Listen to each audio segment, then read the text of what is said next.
See now, second one, angle bisector theorem. Here, ray QS is angle bisector of this angle PQR, this QS. Okay. Now, what we have to show?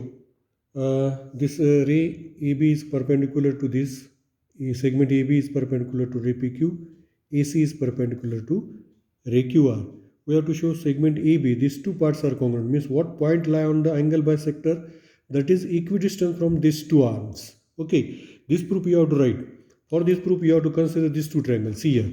In triangle QAB and QAC. Already they have given here. This is bisector, means these two angles are congruent. Okay. This is 90 degree and this is the common side. So you have to check by all this part you have to write first here below this. You know how to write the proof. So write that parts and then show that two triangles are congruent. Write the name of test also. Then lastly you have to write segment AB is congruent to segment AC, corresponding side of a congruent triangle. This is assignment for you. Okay. So now we'll see the next theorem. Important theorem. This is, see, properties of inequalities of sides of angle of a triangle. If two sides of a triangle are unequal, then the angle opposite to the greater side is greater and the angle and opposite to the smaller side is smaller. Okay. And then angle opposite to the smaller side is smaller.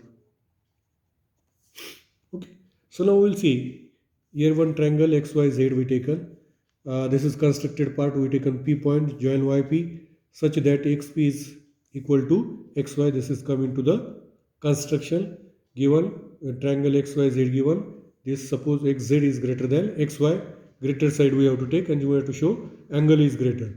Opposite of this XZ, which angle come? Y.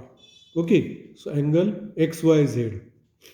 And opposite of smaller side XY, this XZY. It is smaller. So that's why we will consider this triangle XYP first. Okay. In XYP, XY is congruent to XP. This is the constructed part. So these two sides are congruent. So base angles are congruent. Okay. Here written XYP is congruent to XPY, isosceles triangle theorem. Now this angle XPY, this side angle is an exterior angle of this triangle YPZ. This triangle is like this. This angle is a exterior angle. Okay. So we have to see now this XPY, XPY you can take any greater than this angle, because we know this measure is equal to the sum of these two.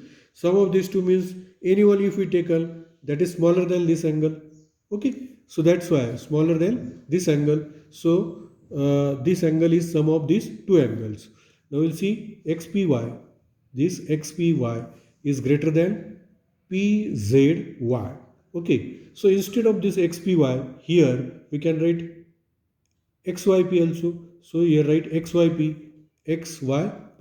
Okay. Is greater than PZY. Same from first we written.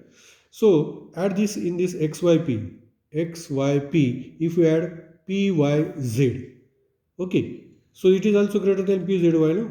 Already XYP is greater than. So if you add PYZ in this one, that is also greater than. Here C, A is greater than B and C is greater than 0. Then if you add C in A, automatically will come greater. Means for example 3 is greater than 2. And if we add here 1 is greater than 0.